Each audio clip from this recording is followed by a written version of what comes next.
Please welcome, without further ado, Jay Heller, ladies.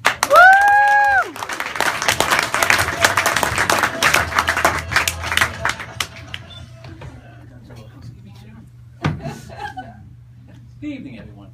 Thank you for coming here. I thought tonight I would talk about the time my daughter, who lives in the Boston area, called me to say that she was pregnant and I would soon be a grandfather. This was great news for a couple of reasons.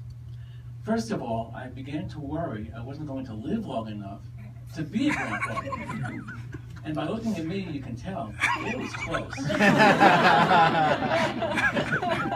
The other reason is that after 33 plus years, I finally have a great excuse for moving out of the state of Connecticut. It is so boring. How boring is it, you may ask? It is so boring that one of its major tourist sites is a covered bridge.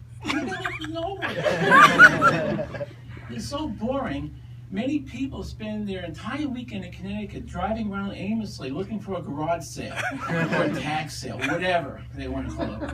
And it goes something like this. I'll be doing a little driving here. Hey, there's a desk with one leg missing. Just what I needed.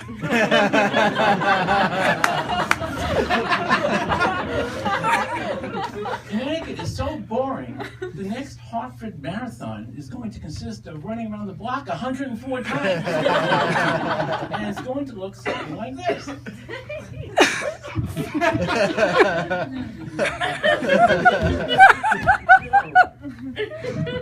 I'm really out of shape. What was my time? 3 seconds. Personal best.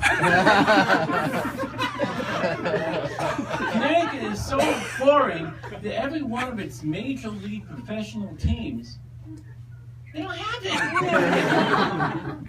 And the UConn women's basketball team does not count. Connecticut is so boring, the real reason they call it the Constitution State is that you need a strong constitution to live there.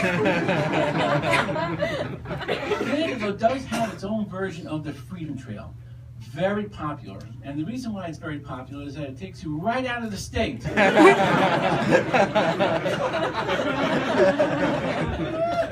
And I took that Freedom Trail, also known as I-84, and raced across the border into Massachusetts, settling in Arlington. Now, before I continue, I have to make sure everyone here knows I did cross the border legally. I have all my papers. I even have a valid Mass ID. I cannot be deported back to Connecticut. It also means everybody here tonight, each and every one of you, has the legal right to laugh at my jokes. See, nobody got in trouble. But I digress. Back to my story. So I'm living in Arlington for a while. Then on December 25th, Christmas Day, my daughter gets admitted to Brigham Women's Hospital to have her baby. And I, of course, also went there to await the blessed event. Later that evening, my grandson was born. Mother and baby were doing great. But as for me, I was exhausted. I mean, all that waiting and waiting and waiting, pacing back and forth and back and forth. It was grueling. I'm sure if my daughter knew how rough it was on me that night, she would have done something to speed it up a little bit. But everything worked out well in the end. That's the main thing. However, I really needed to unwind a little bit. So I took a walk out into the night air. I looked up at the heavens, and there was a bright light in the sky, low over the horizon.